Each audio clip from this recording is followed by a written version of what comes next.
Howdy folks, Spencer here, and today I want to talk to you about one of the biggest news announcements for Star Trek Online so far this year. We have a new season that has just been announced called Incursion, and in this video I'm going to be breaking down everything we know about this new season so far, and some of the other news that we've had announced in the past week. As always, chapters are listed down below for those of you that want to skip ahead. And the first thing that I want to talk about today is the Incursion season announcement. Let's start with the basics. This is going to be launching on PC on September 12th, 2023, so just about 2 weeks from today. And if you're over on console, it is going to be dropping on November 1st.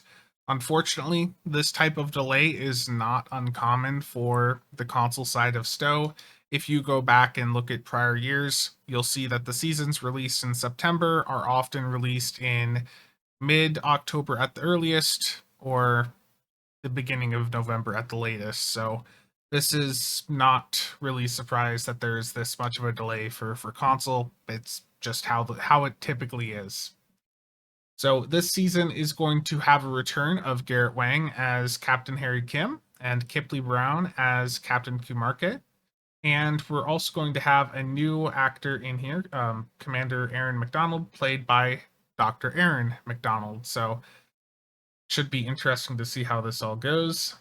This season, we'll have a new episode, which some of you have seen parts of already, because a couple weeks ago, this briefly leaked over onto the Triple Test server. You couldn't complete the mission at the time, but we got an idea of what this mission was going to have in it, and the announcement here says that a Borg invasion force emerges from a reality vortex at Starbase 1. These Borg are different, stronger, ruthless, and more aggressive. Starfleet must use all their might, along with some unexpected help, to repel the Borg forces. So, you've probably also already seen that the Starbase 1 map has some debris floating around it. If you go into a defensive Starbase 1 map right now, even just a private one real quick, what you'll see is that there's just a ton of debris scattered around the map, and that is because of the changes coming to the map from this new content. So if you've seen that, that's what that is in relation to. And for the Borg here, the Borg and STO have been a joke for a very long time. So this may be, that this is most likely that their attempt to go in and try to create some Borg opponents that are more like what you would expect the Borg to be like. So we'll see how that plays out. Now we have a new TFO here called Resistance of Starbase 1. And in this TFO, the Borg have launched an attack on Starbase 1, and you must see to the evacuation of all personnel in this 5-captain space TFO. My only issue is, and this applies to both of the TFOs here, is I really hope that they have actually incorporated advanced and elite versions of these queues also, because if these two new queues, if these only have normal versions, they're going to be a joke. There's no other way around it. If there's no higher difficulty version, it's just going to be a joke. The other TFO here is Guillotine. The Borg are launching the beginnings of an invasion through a massive reality vortex. Repel the Borg and close the vortex in this 5-captain space TFO. So not a ton of information on this one, but like I said, if it's just normal only, you guys are going to play this for the duration of the event and then probably never play it again. And the next thing I want to mention is the T6 ship upgrade expansion here. So the trend with the past couple of fall releases for STO is that there's some sort of upgrade token that will enhance your character in some way or another. So in the past we had the T6-X token, then the Elite Captain token, the Elite Bridge Officer token, and this year we're going back to the ship side of things. So you will be able to upgrade your T6-X ship to T6-X2. And this upgrade will net you an additional Starship trait slot, Universal Console slot, and device slot on your ship. Now, I know some of you were hoping for something more, but a lot of people have been asking for an extra trait slot, extra console slot for a long time now, so Cryptic is giving a lot of people what they have been asking for. It would have been nice to have seen some sort of additional upgrade alongside this, like an extra bridge officer station on your ship, an extra hangar bay is something that I know a lot of people were asking about. But on the hangar bay side, I don't think they can put an extra set of hangar bays on the ships without addressing the despawn issue that exists in the game. And I don't think they're anywhere close to addressing that issue.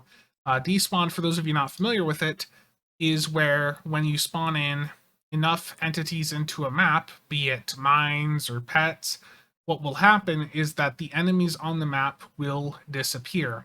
This is very common in high-end torpedo mine runs, but it does happen in situations where you have a lot of hangar bay ships, a lot of carriers in the same run. So until they address that issue, it is probably best that they do not add in more hangar bays onto ships, because this is already really frustrating when it happens in these higher end environments, and you do not want despawn issues propagating down into like random TFOs, because the despawn can be very annoying. It doesn't actually take the enemies out of the map. It just makes them invisible to you, and they don't reappear until you're basically right on top of them. So what despawn will do is it will basically make you have to run around the map trying to find the one enemy that's, that got away, and it'll just prolong the duration of stuff, and it's not a fun experience. So probably best that we don't have an extra hangar base slot until that is addressed. Now, another thing that I would like to have personally seen is giving us additional active duty officers for ground and space.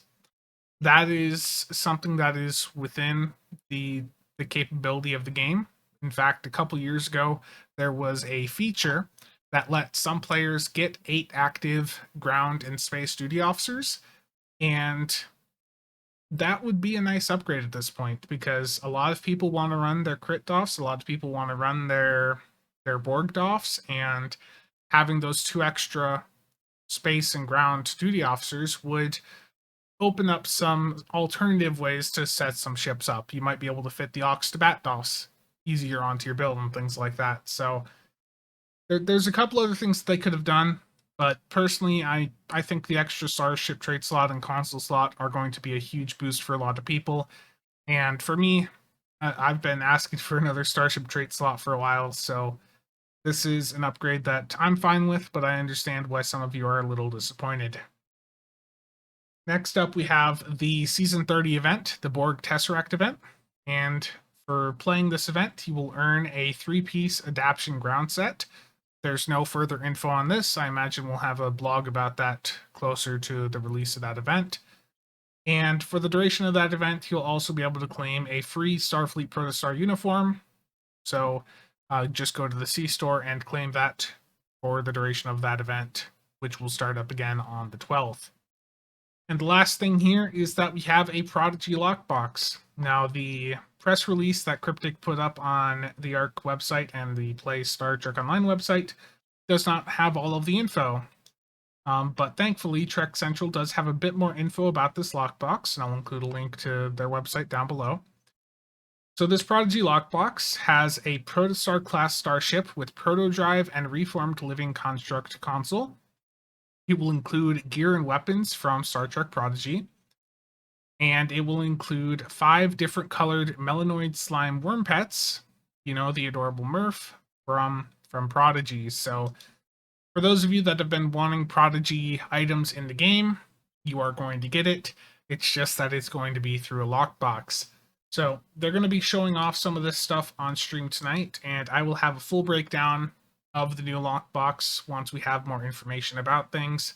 So stay tuned for that. But as always, when it comes to lockbox related things, keep your expectations very low. And in the lead up to the new season, we do have a couple of events going on the PC side.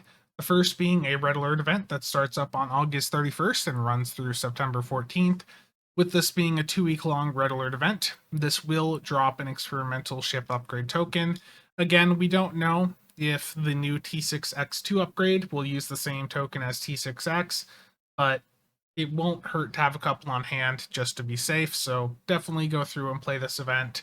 It's really easy to do. Do the Borg Ortholian Red Alert once a day, and you'll easily have your free token here. Now, if you're wanting to stockpile up on T6-X tokens, there will also be a Phoenix Prize Pack event running from August 31st up through September 7th. These Phoenix Prize Pack events are really good for stocking up on the experimental Starship upgrade tokens, the T6-X tokens. So if you're wanting to stock up on a ton of those in the event that those are what are needed for these new T6-X2 upgrades, then I'd recommend going through and taking advantage of this, because you're going to get a lot more T6-X tokens from the Phoenix prize packs for your money than you would if you just went out and directly bought the experimental ship upgrade token bundle from the C store. That bundle is 3 T6-X tokens for $20, and if you open $20 worth of Phoenix packs, you're going to be getting like 10 to 15 T6-X tokens for that $20. So it's much better to go the Phoenix route if that's what you're wanting to do. And the last thing for the PC side is that we had a patch last Tuesday that had some interesting changes with it.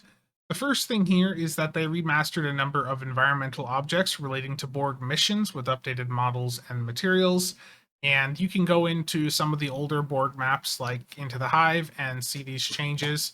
The maps, themselves, the gameplay hasn't changed, but how the maps look has been updated. So that is in lead up to this new season, because clearly the Borg are going to be making a resurgence with content moving forward.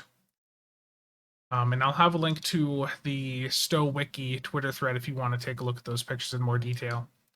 The next thing here is that they did go through and push the Maelstrom torpedo buff live last week. This restored the damage and increased the recharge time. And for the torpedo to do extra damage, it requires battleships to lose shields and bosses to be below half health. So this is what they discussed a while back, and they have finally pushed it live. But there are still some issues, and I'll get to those in a moment. But you can hover over your Maelstrom and see that it now has a 25-second recharge per charge on the torpedo. And you can see that the damage, or the damage conditions to get the double base damage are listed directly on the tooltip now. So that is nice to see. However, Game Freaks in his testing has found that one of the big issues with the Maelstrom with this change is that the conditions are being calculated upon firing the weapon rather than on hit. So if you have a Maelstrom Torp Spread 3 or High Yield 3 fire, those fire off 4 torpedoes at the target. And the issue is that, let's say your target is at 52% HP. The first torpedo pushes them below 50%, but because the calculations are done when you fire the torpedo, those remaining 3 torps, rather than getting double the damage, are going to be doing half the damage because they were calculated when you fired rather than when they actually hit the target. So it would be nice to see that changed to where the calculations for the damage conditions is based on hit rather than on activation. But outside of that, Game Freaks has done quite a bit of testing over and has a really nice write-up over on the forums. So if you want to see his findings about the Maelstrom in a bit more detail, I'll have a link to that down below. I have not really had much time to play the past week, or the past couple weeks, hence why there's been a lack of videos, and have not really had time to test this too much myself, but Game Freaks is very thorough with his testing. I trust what he says here, so I'll have links to this forum thread down below for those of you that want to look at it. And for the rest of the patch notes here, they resolved an issue that prevented pre-sequenced frequency modulator from automatically appearing in power trays. Resolved an issue that would cause Bridge Officer Station Selection UI to be missing after playing Temporal Ambassador. A couple other fixes here. They did something with the Lorca 3-piece where the torpedo apparently wasn't actually applying the dark matter dissolution, and now it will. And they resolved an issue that allowed the dance coordinator on Nimbus 3 to be killed. I'm really curious to see what was going on there. And the last bit of news for today is that console has the no-win scenario event, the next part of the event campaign, starting up on September 6th and running through September 27th.